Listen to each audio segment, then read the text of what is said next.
Uttar Pradesh police की पिछले साल जून में कमान संभालने वाले डीजीपी मुकुल गोयल महज 11 महीने बाद ही हटा दिए गए हैं, जिसके बाद से ये खबर उत्तर प्रदेश के साथ ही पूरे देश में आग की तरह फैल गई है। इस बीच सबके मन में सवाल है कि आखिरकार ऐसा क्या हो गया जो उन्हें मात्र 11 महीने में ही हटा दिया गया है। नमस्कार, मैं अनामिका प्रीतम हूं और आप देख रहे हैं कृषि जागरण।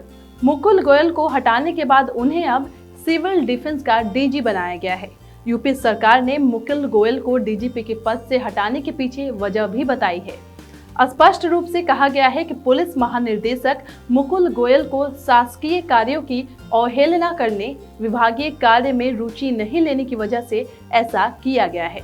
सरकार ने साफ बताया है कि डीजीपी रहते हुए मुकुल गोयल पुलिसिंग में ध्यान नहीं दे रहे थे, साथ ही सरकारी कामों की नजरअंदाजी भी कर रहे थे। उनका विवादों से पहले भी पुराना नाता है। आपको बता दें कि मुकुल गोयल ने जब पिछले साल पद संभाला था, तभी से वो विवादों में घिरने शुरू हो गए थे। दरअसल पश्चिमी उत्तर प्रदेश के अखबारों में एक ज्वेलरी शोरूम के मालिक ने बड़े बड़े इश्तेहार यानी कि ऐड देकर मुकुल गोयल को डीजीपी बनने की बधाई दे डाली। मेरठ, मुजफ्फरनगर, बरेली में तैनात रहे मुकुल गोयल के शुभ चिंतकों के इस इश्तेहार ने इनके लिए विवादों की शुरुआत कर डाली। मुकुल गोयल का बतौर डीजीपी रहते दूसरा विवाद लखनऊ के पुलिस कमिश्नर डीके ठाकुर के साथ हुआ। बात 5 सितंबर 2021 की है, जब बतौर डीजीपी मुकुल गोयल अपने पूरे जत्थे के साथ हजरतगंज थाने पहुंच गए। थाने का निरीक्षण किया और निरीक्षण के दौरान ही उन्होंने इंस्पेक्टर हजरतगंज श्याम बाबू शुक्ला को हटाने का निर्देश दे दिया। अचानक मीडिया के सामने डीजीपी के इस आदेश पर पुलिस कमिश्नर डीके ठाकुर भी हैरान थे, क्योंकि इंस्पेक्टर हजरतगंज श्याम बाबू शुक्ला कई दिनों से डेंगू से ग्रसित थे, गंभीर हालत में अस्पताल में इलाज करवा रहे थे।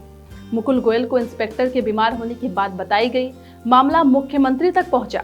इसके बाद मुख्यमंत्री को निर्देश देना पड़ा कि मुख्यमंत्री कार्यालय या किसी भी बड़े अफसर को किसी भी अधिकारी को हटाने या पोस्ट करने का आदेश नहीं देना है। इसके बाद फिर से वो 3 अक्टूबर 2021 में विवादों में घिरे। लखीमपुर के तिकोनिया में हुई हिंसा के बाद कानून व्यवस्था बिगड़ने लगी। हालात काबू में करने के लिए खुद DGP law and order Prashant Kumar को मोर्चा संभालना पड़ा। 2 दिन तक प्रशांत कुमार ने लखीमपुर में कैंप किया। प्रदेश के तमाम जिलों में प्रदर्शन शुरू हो गए, लेकिन मुकुल गोयल ना तो लखीमपुर गए और ना ही किसी अन्य जिले में पुलिसिंग करते नजर आए। ऐसा ही हाल मुकुल गोयल का उत्तर प्रदेश विधानसभा चुनाव के दौरान भी देखने को मिला।